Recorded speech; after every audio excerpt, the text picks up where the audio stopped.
I want to ask you about the American Dream, because not only is the book great, it's honestly one of my favorites, especially for someone with just very general knowledge. It's such a quick read, and it relates to literally everybody, every background, every age. How did that book come to be? And also, on top of that, you said earlier, the American Dream, that idea of like the house with the white picket fence, the single family home in the suburb is like prison, which stood out to me because I was like, oh, I don't see it that way. But I want to hear more about that. But tell us about the book and then why you say that.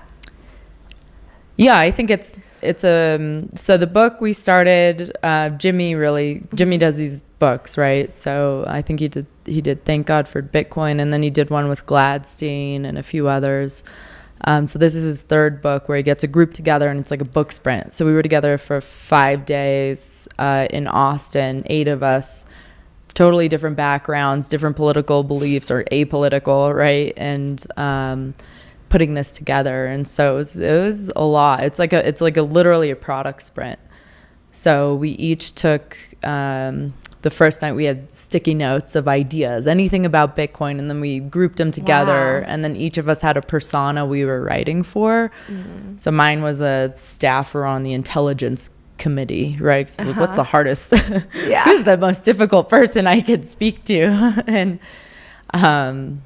there's a lot of FUD around the use of illicit activity with Bitcoin. That's like a big sticking point for some of these staffers. So that was kind of my focus. And then each of us took a crack at a couple chapters. And then the next day, we looked at other people's chapters. And then we, for 2 days, edited together. And we had some volunteers edit as well. So it was just like massive project. Why the American Dream? Yeah. Why? I think it's kind of dead how that's connected to so much debt, right? And to me, debt is kind of a form of control and I don't know if slavery is a very dramatic word, but it's a form of control and not being able to fulfill your potential as a human being, right? So if we were able to free people from that, what's next? And so to me, the American dream of the white picket fence, home in the suburbs, all of this, it's because it's not really what we're designed to be doing. It's very much like a new, shallow way of thinking. So when we go back to more like ancestral, deep ways of living and how we've evolved over the years, I feel like we're devolving in this type of life now.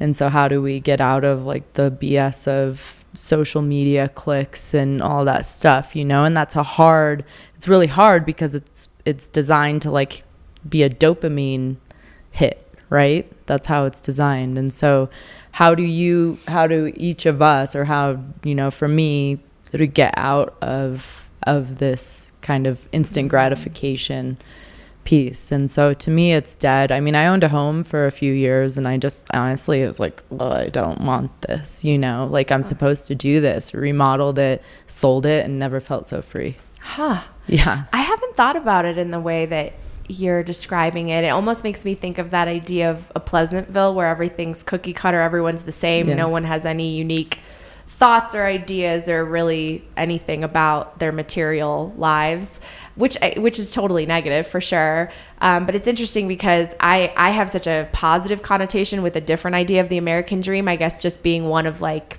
opportunity, right? Just that idea of, if you want the house with the white picket fence, you should be able to work and achieve it without killing yourself and having your kids, work multiple jobs and everyone going far into debt. And we don't have that anymore. We did at one point. Right. But now it's like both parents working.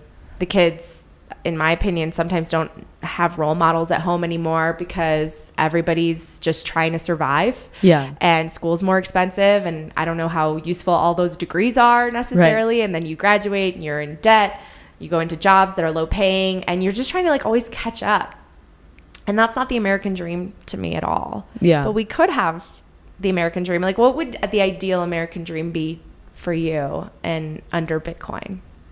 Yeah, I love what people are doing around like holistic living, right? So health too. So kind of opting out of, okay, you have high blood pressure, you must take this medication. It's like, well, what if I change my diet? What if I try some herbs? Like, Yeah.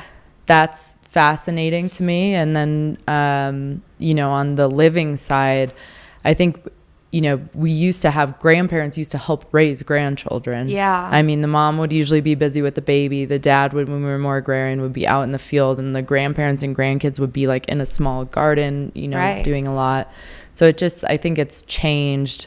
How we live now is just not natural to us, right? And how we interact with each other is not natural to us. Like, it's not natural, but we are also evolving, right? So, you know, how do we kind of evolve in a less manipulated way is, I guess, this feels very manipulated. Like, you need to go to college and get $60,000 in debt to have a piece of paper that's useless, right? Yeah.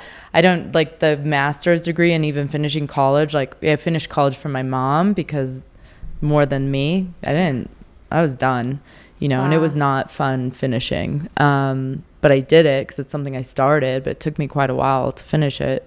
And this, like, the masters, like, it was something to do during COVID, so I didn't go crazy because my career just stopped.